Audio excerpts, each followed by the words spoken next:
So John's going to speak a little bit more about record center configuration and what is it that we're dealing with, kind of just get us on the right track. And then we'll go in, like I said, and we'll talk more about the implementation and kind of what happens behind the scenes to bring everything together for you. Okay. Thanks, Brian. You're welcome, John. So I wanted to create context again around this discussion because this is a discussion that I hope will continue at this level. Why? Because often we're so focused on the technology we sort of lose our place in terms of what are we trying to achieve here. So I put a few slides in here related to that. The whole idea is to sort of put this in the right perspective. And I took some data from, this is just out there on the net, right? So sort of trying to understand where we are in this paradigm shift, right? Because we're in a paradigm shift. We're in the middle of a transition of how we deal with content every day. Content influences everything we do. What this is showing us is that for most SharePoint installations, companies are really still just sort of touching the tip of the iceberg in terms of where are you in terms of your SharePoint migration plan. So you're dealing with mostly permission to content, administration of sites, right?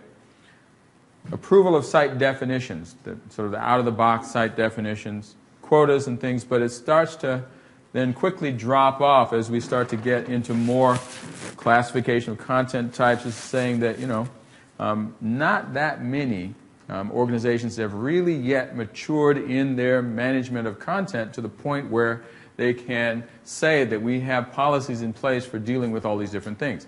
Now, all of this stuff is available in the SharePoint environment. We can write today rules and tools that implement a lot of this stuff. It's just that we haven't gotten to it yet, right?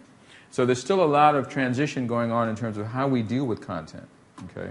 Now, I notice this is a governance policy. How many people have a governance policy in place in their organization?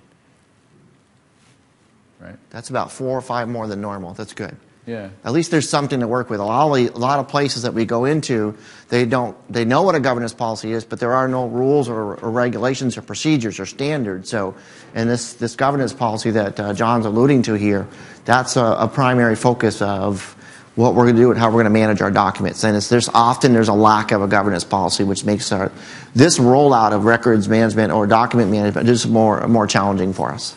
And it's interesting, a side note here is you notice that the lowest number here is dealing with email, right? You go into most organizations, you ask them what's your biggest challenge, they'll say email. Yeah. But we don't have any real clear strategy for defining how we're going to deal with email, how we're going to classify it without interfering with everyone's day-to-day work, right? Everyone's working in Outlook, but no one wants to take the time to classify emails. Mm-hmm. So big challenges related to that. The second area where challenges come in is just the functionality that SharePoint provides. What this talks about is, look, SharePoint is a technology platform that spans all the way from structured to unstructured, high value to low value records, right? All in the same platform, okay? So, we can't make a determination that we're only going to deal with these document types because we're dealing with a platform that spans them all. Right? As soon as you implement SharePoint, all that content's going to come in. You're going to have to deal with it one way or the other, so you end up dealing with a much bigger problem than the one that was going to give you the immediate payback. Okay? Rather than just focusing on those documents that we're interested in assigning value to, we end up working with highly structured information, focusing on line of business data that's in a highly structured database, that's surfacing in SharePoint, all the way to unstructured content that really we have no idea what the intrinsic value is until we work with it for a while. All of that is sort of in the same bucket, right, from a document management, particularly from a records management perspective. So what does that mean? It means that we need strategy, okay? If we look at unmanaged content, right, it has certain characteristics.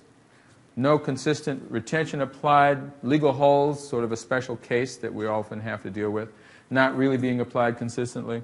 Email is being used as a duplicative filing system, I've gone into organizations where, I ask them, what's your governance policies? I send an email and I attach a document and I send it to Marge over in accounting and she knows what to do with it, right? She knows what to do, okay?